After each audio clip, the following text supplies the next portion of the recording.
ماہ رمضان کے مبارک ایام چل رہے ہیں اور ہم دوسرے عشرے میں پہنچ گئے ہیں۔ ماہ رمضان 3 چیزوں کے لیے خصوصی طور پر مانا جاتا ہے۔ ایک تو قرآن مجید کا نزول، دوسرا ہے جنگ بدر، اور تیسرا ہے فتح مکہ۔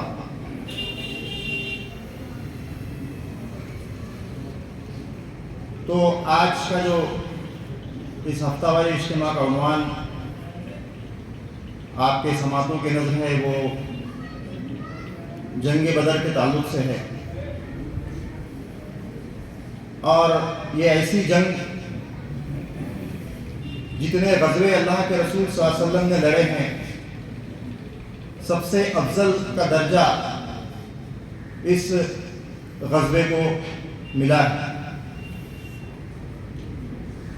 اعوذ باللہ من الشیطان الرجیم، بسم اللہ الرحمن الرحیم۔ استغیثوا ربکم مستجب لکم انی ممدکم بألف من الملائکۃ مردفین وما جعلہ اللہ الا بشرا ولیطمئن بہ قلوبکم وما النصر الا من عند اللہ ان اللہ عزیز حکیم۔ صدق اللہ العظیم۔ سب سے پہلے سوال یہ ہے کہ نبی صلی اللہ علیہ وسلم کے غزوات کو کیوں بیان کیا جائے؟ نبی صلی اللہ علیہ وسلم کے جو غزوات ہیں اس کو کیوں کر کے بیان کیا جائے؟ اس سلسلے میں امام زہری رحمۃ اللہ علیہ کا ایک قول ہے۔ نبی کریم صلی اللہ علیہ وسلم کے جو غزوات ہیں، آپ نے جو جنگیں لڑی ہیں، اگر آدمی کو ان لڑائیوں کا علم ہو تو اس سے دنیا و آخرت کا علم آ جائے گا۔ تو نبی کے غزوات کو بیان کرنے کا جو ایک فائدہ ہم کو یہ معلوم ہوا جو امام زہری نے بیان کیا۔ دوسرا ابن حسن کا بھی ایک بیان ہے، قول کرتے ہیں کہ ہمیں نبی کریم صلی اللہ علیہ وسلم کے غزوات کو ہم کو یوں پڑھایا جاتا، اس طرح سے سکھایا جاتا جیسے ہمیں کوئی قرآن کی سورت سکھائی جا رہی ہو۔ ان دونوں اقوالوں سے یہ بات سمجھ میں آتی ہے کہ نبی صلی اللہ علیہ وسلم کے غزوات کو پڑھنا، اس کو پڑھانا، سکھانا، اس کی اہمیت کو دکھانا کتنا اہمیت کا حامل ہے۔ اب سب سے پہلے اس غزوے کے عظیم ہونے کی سب سے پہلی دلیل جو ہم کو ملتی ہے، ابن رفاع روایت کرتے ہیں کہ ان کے والد اہل بدر میں سے تھے۔ وہ کہتے ہیں حضرت جبرائیل علیہ السلام آپ صلی اللہ علیہ وسلم کے پاس آئے اور آپ سے پوچھا کہ آپ یہ بتائیں کہ آپ کے تمام صحابہ میں آپ اہل بدر کو کہاں پاتے ہیں، ان کا درجہ آپ کے پاس کیا ہے؟ نبی کریم صلی اللہ علیہ وسلم نے فرمایا کہ تمام صحابہ اکرام میں سب سے زیادہ افضل بدرین ہے، یعنی بدر کے جنگ میں جو شریک ہونے والے جو صحابہ ہیں وہ سب سے افضل ہیں۔ جنہوں نے بدر میں شرکت کی یہ تمام صحابہ یہ سب سے عظیم اور افضل ہیں۔ اس کے بعد حضرت جبرائیل علیہ السلام کہہ رہے ہیں اس کے جواب میں، جتنے بھی فرشتے ہیں جن کی تعداد کسی کو بھی پتہ نہیں، ان تمام فرشتوں میں سب سے افضل وہ فرشتے ہیں جو بدر میں شریک ہوئے۔ تو یہ پہلی اس کی فضیلت ہے۔ بخاری شریف کتاب السنہ کے اندر اس حدیث کو لے کر آئے ہیں۔ اور اس کے بعد دوسری دلیل یہ ہے کہ امام ابو داؤد اس حدیث کو کتاب السنہ میں لے کر آئے ہیں۔ ابو داؤد کو کے 2 استاد ہیں، موسیٰ اور ابن سنان، دونوں کا حوالہ دیتے ہوئے اس حدیث کو پیش کرتے ہوئے ابو ہریرہ رضی اللہ عنہ کے حوالے سے نبی صلی اللہ علیہ وسلم ارشاد فرمایا کہ اللہ جو عرش پر مستوی ہے، اللہ تعالیٰ جو عرش پر مستوی ہے، اس نے بدر والوں کو عرش سے جھانک کر دیکھا۔ کتنی عظیم بات ہے، ان کا عظیم ہونا اس بات سے ثابت ہے کہ عرش والے نے ان کو عرش سے جھانک کر دیکھا۔ عرش سے جھانک کر دیکھنا ان کے لیے کتنی افضلیت کی بات ہے۔ اور فرمایا اے بدر والو جو چاہے کرو، میں نے تمہارے سارے گناہ بخش دیے ہیں۔ اب یہاں پر اس فضیلت کو ہم یہاں بیان کر رہے ہیں کہ اللہ کی اس بخشش کا جو مجدہ یہاں پر اللہ تعالیٰ سنا رہا ہے وہ یہ ہے کہ یہ لوگ جو اس سے پہلے سنت کے امین تھے اور یہ زندگی بھر سنت کے ہی امین رہ گئے، یہ اللہ تعالیٰ کو پتہ تھا، اس لیے اللہ تعالیٰ نے ان کے زندگی ہی میں ان کو یہ خوشخبری دے ڈالی۔ اس کے بعد دوسری دلیل، تیسری دلیل اس غزوے کی، حضرت امام نسائی اپنے کتاب میں لکھتے ہیں، جس میں راوی عبداللہ ابن مسعود رضی اللہ تعالیٰ عنہ ہیں، فرماتے ہیں کہ بدر کے دن کی لڑائی سے پہلے نبی کریم صلی اللہ علیہ وسلم عریش جو چھپر، جو سائبان، جو ٹیلے کے اوپر بنایا گیا تھا، جہاں سے سارا جنگ کا منظر دکھائی دیتا تھا، نبی کریم صلی اللہ علیہ وسلم اپنے اس عریش پر، سائبان پر کھڑے ہو کر آپ نے پہلے نماز پڑھی، اور اس سے یہ ثابت ہوا کہ کوئی بھی اگر پریشانی ہو، کوئی بھی اگر تنازع آ جائے، کوئی بھی امر کے لیے سب سے پہلے نماز اول ہے۔ نماز پڑھنے کے بعد میں دعا فرمائی، راوی کہتے ہیں کہ ایسی دعا، ایسی التجا میں نے کبھی نہیں سنی نہ کبھی دیکھی جیسی میرا رسول کر رہا تھا۔ ایک بات اور معلوم ہوئی، نبی ہو یا ولی ہو یا سب اللہ کے محتاج، ہر امر میں، ہر وقت اللہ کے لیے، اللہ کے سامنے وہ عاجز ہو کر اسے التجا کے حامی ہیں۔ ہم کو اس بات سے ایک یہ اور ایک بات ہم کو پتہ لگا۔ تو آئیے اب ہم دیکھتے ہیں کہ اس غزوے کے حیثیت سے، کیونکہ یہ جو غزوہ جنگ بدر جو لڑا گیا، اس کا بہت سارا حصہ، اس کا بہت سارا تعلق ہجرت سے ہے۔ نبی کریم صلی اللہ علیہ وسلم کے ہجرت سے 1.5 سال پہلے رات کے اندھیرے میں ایک 75 آدمیوں کے اوپر مشتمل ایک قافلہ رات کے اندھیرے میں آپ سے ملاقات کرتا ہے اور آپ کو مدینہ آنے کی دعوت دی جاتی ہے۔ اللہ کے رسول صلی اللہ علیہ وسلم اس دعوت کو قبول کرتے ہیں، کیونکہ جس حالات سے مکہ کے جو شروعاتی دور میں جو حالات گزر رہے تھے، وہاں پر سے یہ معلوم ہوتا ہے کہ کافی تکلیفیں اللہ کے رسول صلی اللہ علیہ وسلم اور ان کے صحابہ کو ہوئی تھی۔ اور یہ جو مدینہ کا جو وفد تھا، جسے بیعت قباء ثانیہ کہا جاتا ہے، اللہ کے رسول صلی اللہ علیہ وسلم کے ہاتھ پر انہوں نے بیعت کی اور مکہ والوں کو یہ پتہ چل گیا، اور مکہ والوں نے اللہ کے رسول صلی اللہ علیہ وسلم کو روکنے کی بہت کوشش کی، اور ان کو یہ پتہ چل گیا تھا کہ اللہ کے رسول ہجرت کر کے مدینہ چلے جائیں گے۔ پہلے ایک تو یہ نبی صلی اللہ علیہ وسلم کو ایسی سمجھ رہے تھے، ان کی دعوت کو ہلکے میں لے رہے تھے، لیکن ان کو جب پتہ چلا کہ نبی صلی اللہ علیہ وسلم کی دعوت اب عرب مکہ کے سرحدوں سے پار ہو کر مدینہ کی سرحدوں، مدینہ اور اطراف کے قبیلوں تک پہنچ گئی ہے، تو ان کو جب یہ خطرہ لاحق ہوا کہ اگر اللہ کے رسول صلی اللہ علیہ وسلم ہجرت کر مدینہ چلے گئے تو بہت ساری چیزیں ان کے لیے مشکل ہو سکتی ہے۔ سب سے پہلی مشکل تو یہ ہو سکتی ہے کہ ان کا جو تجارتی جو مال جو سیریا وغیرہ سے چلتا تھا اور لال ساگر سے ہوتا ہوا جو راستہ جو مدینہ کے پورب سے جاتا تھا، اس کے لیے خطرہ ہو سکتا تھا۔ تو انہوں نے ہر ممکن کوشش کی اللہ کے رسول صلی اللہ علیہ وسلم کو روکنے کی کہ ہجرت نہ کر پائیں، یہاں تک کہ تمام قبیلوں کے لوگوں کی ایک شورا کی میٹنگ بلائی گئی اور اس میں یہ طے ہوا کہ بنی ہاشم کو چھوڑ کر سارے نوجوان کو اکٹھا کیا گیا اور اس میں یہ پلاننگ کی گئی کہ اللہ کے رسول صلی اللہ علیہ وسلم کو نعوذ باللہ قتل کر دیا جائے۔ یہ بات الگ ہے کہ اللہ کے رسول صلی اللہ علیہ وسلم کو اللہ نے بچا لیا اور آپ ہجرت کر کے چلے گئے، اور وہاں جانے کے بعد اللہ کے رسول صلی اللہ علیہ وسلم نے جو وہاں پر جو آپ کو ذمہ داری دی گئی تھی اس کو ہاتھ میں لیا، اور آپ نے جو سلسلہ شروع کیا کہ مکہ کی طرف سے جو راستہ جو جاتا تھا وہاں پر چھاپا مار اپنے جو فوجی تھے ان کو اس دستوں کو بھیجنا شروع کیا۔ وہ لڑنے کے لیے نہیں جاتے تھے، صرف اس راستے پر گشت لگاتے تھے۔ گشتی جو دستے رہتے ہیں وہ گشتی دستے وہاں پر گشت لگاتے تھے، اور گشت لگانے والے صرف مکہ سے مدینہ جو ہجرت کر کر مہاجرین گئے تھے وہی لوگ اس مشن میں شامل ہوتے تھے۔ اللہ کے رسول صلی اللہ علیہ وسلم نے مدینہ والوں کو یہ تکلیف دینا گوارا نہیں سمجھا، کیونکہ یہ جو مال جاتا تھا مکہ والوں کا جو مال، جو تجارتی مال کا قافلہ آتا جاتا رہتا تھا، یہ صرف اس لیے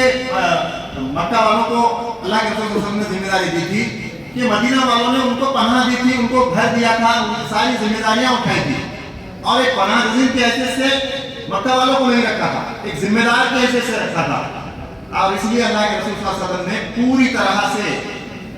یہ ذمہ داری جو گشتی دستے تھے، اس کی ذمہ داری اللہ کے رسول صلی اللہ علیہ وسلم نے مکہ والوں کو دی تھی، مہاجرین کو دی۔ تو اس طرح سے ایک کام تو یہ کیا گیا۔ دوسرا کام اللہ کے رسول صلی اللہ علیہ وسلم نے یہ کیا کہ جو مکہ کے اطراف جتنے قبیلے تھے، جس میں یہودیوں کے قبیلے زیادہ تر تھے، ان قبیلوں کے ساتھ معاہدے کیے گئے۔ ان کے ساتھ یہ معاہدہ کیا گیا کہ مدینہ کے اوپر اگر کوئی دشمن حملہ کرتا ہے، ان کو نقصان پہنچانے کی کوشش کرتا ہے، یا پھر ان قبیلوں کو نقصان پہنچانے کی کوشش کرتا ہے، تو یہ ایک دوسرے کی مدد کریں گے۔ اگر مدد کرنے کی طاقت نہیں رکھتے، اگر مدد نہیں کر سکتے، تو وہ غیر جانبدار رہیں گے، سپورٹ بھی نہیں کریں گے، مخالفت بھی نہیں کریں گے۔ اس طرح کا ایگریمنٹ اللہ کے رسول صلی اللہ علیہ وسلم نے ان کے ساتھ میں گویا سائن کر لیا، ان کو اس پر ابھار لیا۔ تو اس میں زیادہ تر یہودی قبیلے تھے۔ ایک بات تو یہ ہو گئی، اور اللہ کے رسول صلی اللہ علیہ وسلم نے مدینہ کو دشمنوں کے شر سے محفوظ کر لیا۔ حالانکہ یہ الگ بات ہے کہ مخالف جو منافقوں کا جو ایک بہت بڑا مخالفوں کی جو جماعت تھی وہاں پر کام کر رہی تھی عبداللہ بن ابی کے قیادت میں، وہ الگ بات تھی۔ لیکن اللہ کے رسول صلی اللہ علیہ وسلم کے جو خاص چاہنے والے تھے، ان کو ہر حال میں اللہ کے رسول صلی اللہ علیہ وسلم کو چھوڑنا نہیں تھا۔ آپ کے وہ خاص لوگ تھے، وہ عبداللہ بن ابی کے کوئی بھی بہکاوے میں نہیں آنے والے۔ تو یہ فائدہ ہوا کہ ایک دن خبر ایسی آئی اللہ کے رسول صلی اللہ علیہ وسلم کے پاس کہ ابی سفیان کے قیادت میں ایک تجارتی قافلہ وہاں سے گزر رہا ہے، اور اس قافلے کا تعاقب کیا گیا، اس کا پیچھا کیا گیا، لیکن ابو سفیان وہاں سے بچ نکلے، اور وہ قافلہ تجارتی مال لینے کے لیے وہاں سے تجارتی مال کے لیے پہنچ گیا۔ لیکن اللہ کے رسول صلی اللہ علیہ وسلم نے دو صحابہ کو وہاں پر گشت کے لیے ٹھہرا دیا کہ قافلہ ضرور اسی راستے سے واپس آنے والا ہے، تو جب بھی یہ واپس آئے گا اس کی اطلاع مدینہ میں ہم کو دی جائے۔ تو گویا ہوا یہی کہ آپ صلی اللہ علیہ وسلم کو اس قافلے کی خبر دی گئی۔ اللہ کے رسول صلی اللہ علیہ وسلم نے اس قافلے کے اوپر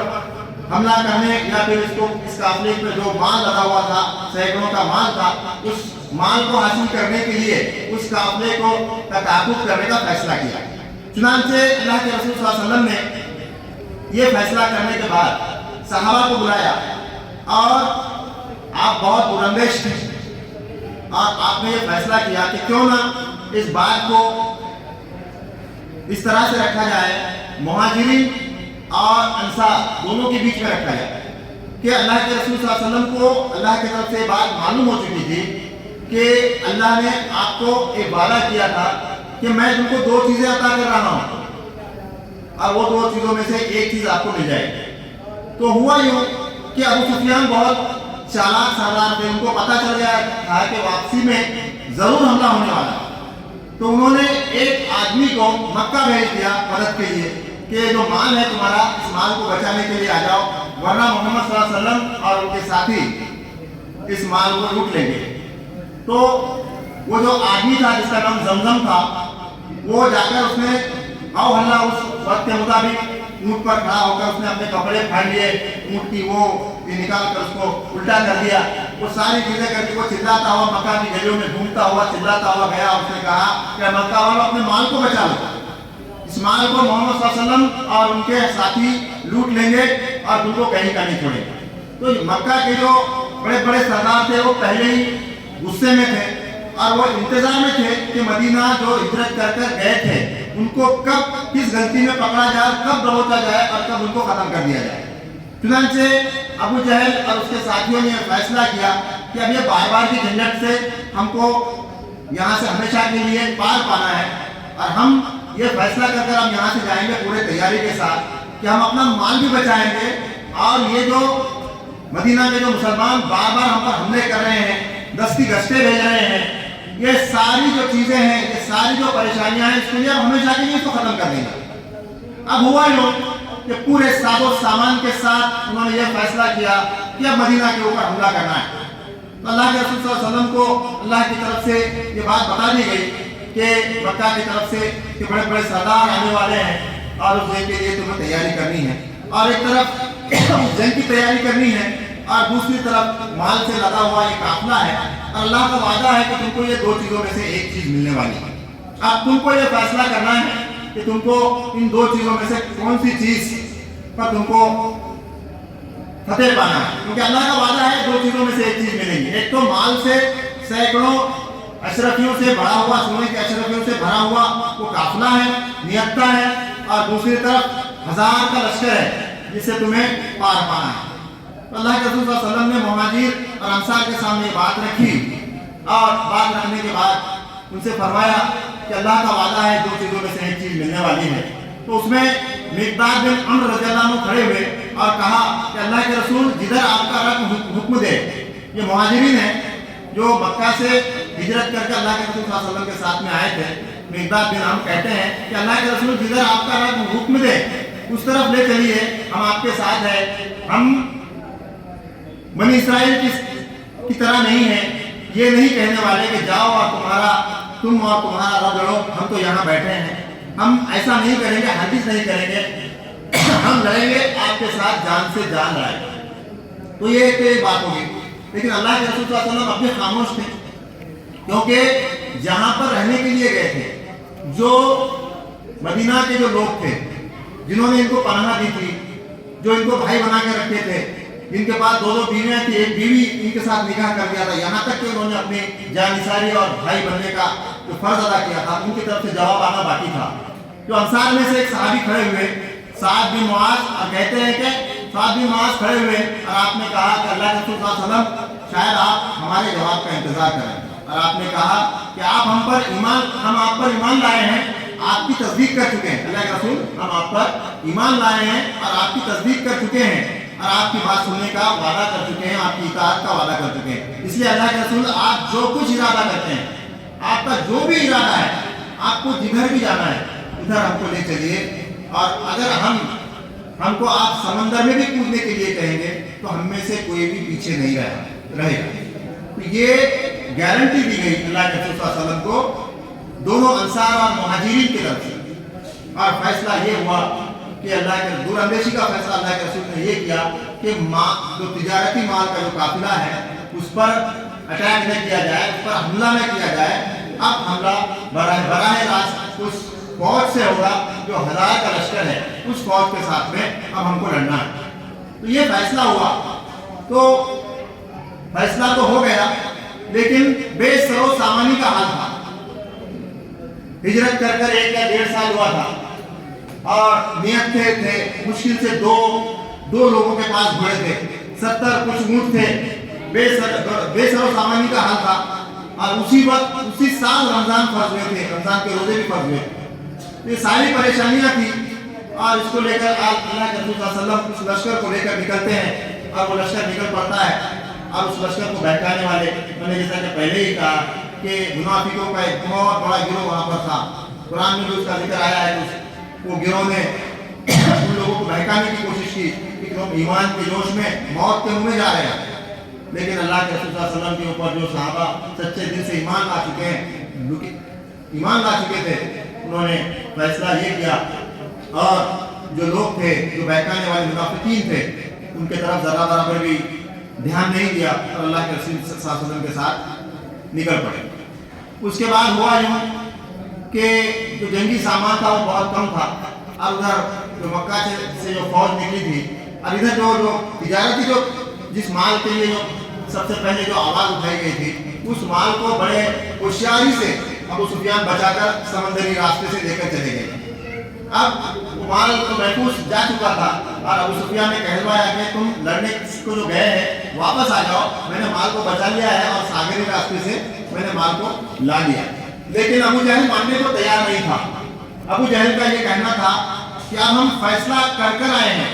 کہ یہ جو مٹھی بھر لوگ ہیں ہم اس کو ختم کر کے ان کو صفحہ ہستی سے مٹا کر ہی لوٹیں گے۔ چنانچہ پورے ساز و سامان کے ساتھ کئی ہزار کے اونٹ، کئی ہزار کا لشکر ساتھ میں لیے ہوئے وہ آ رہا تھا، تو انہوں نے بدر نام کی جگہ پر پڑاؤ ڈالا، جہاں پر